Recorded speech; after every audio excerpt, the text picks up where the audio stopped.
JJ Redick really is an absolute psycho who lives and breathes basketball, and this commercial 4 years ago predicted everything. JJ. Ah!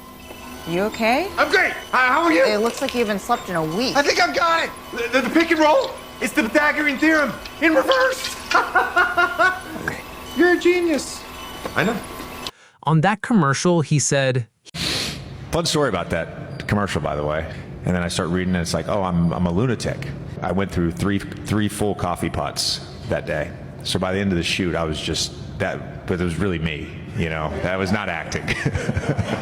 Here, despite winning in a blowout, he storms onto the court pissed when his team makes one mistake.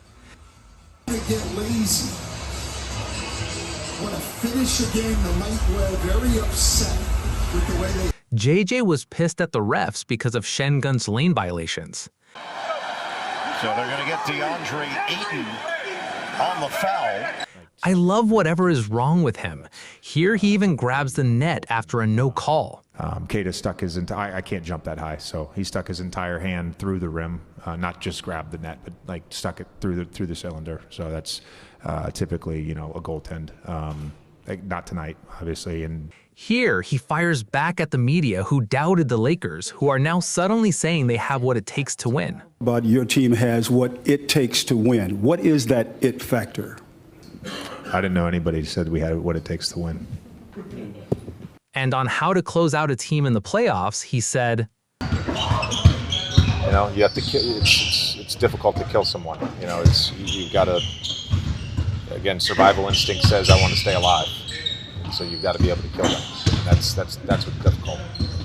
Here's an elite troll job on OKC. They foul but don't get called for it. Steals, blocks, turnovers, forced, all that stuff, and they don't foul. They somehow do all of that without fouling, which is one of the most remarkable things I think.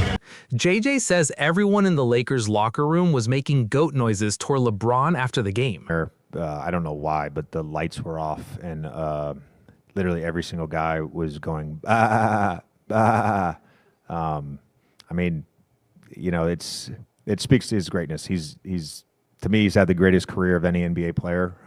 And when asked why Luka Doncic isn't featured more in MVP talks, after you said Luka should be more prominently featured in the MVP conversation, why do you think he's not more prominently featured in that conversation? Because he complains to the refs. I don't know. What jacket is that? A blouson jacket? How would you? I'm asking you. How would you qualify that jacket? Jacket. It's not a bomber. It's not a chore jacket. It's a blouson jacket. It's a jacket. It's nice. In one game, he straight up called out the entire roster. You know, I just called the early timeout because Rui didn't do his job, and so took him out of the game. We've got to find 9 guys that are like all in. And how do you think he's? Yeah, you know, he's had trouble catching the ball. So we've ran a bunch of plays for him. He's just had trouble catching the ball. This is how he sees the playoffs. For him, it's all about resiliency. Resiliency. The playoffs to me are all about resiliency. Part of that is the euphemism or idiom, as Dan likes to say, of not letting go of the rope. You know, you're playing one opponent in the playoffs, and there's a bunch of things that are going to happen. Some good, some bad. You may get down in a series. You may get down in the game. You may get down in a game on the road, and just you have to play with resiliency. Let me know what you think in the comment section below, and thank you so much for watching.